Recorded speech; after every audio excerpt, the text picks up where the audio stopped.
Punten Ustad rek naros. Lamun tangan mayit posisina kumaha? Apa seperti orang sholat? Apa beda?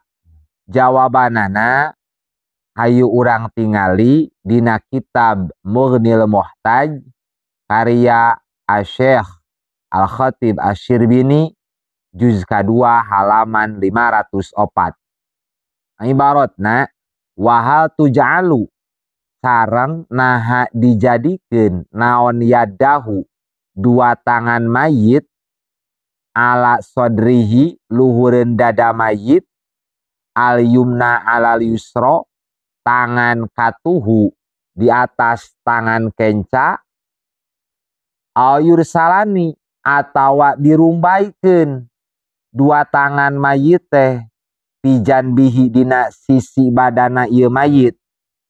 Apakah disidakepkeun luhureun dada tangan katuhu di atas tangan kenca apa dirumbaikeun dina sisi badan mayit? Jawaban ti Imam Khatib Asy-Syirbini la naqla fi dzalika, teu aya kutipan riwayat hadis anu ngajelaskeun secara spesifik, secara jentre aturan nyimpen tangan mayit.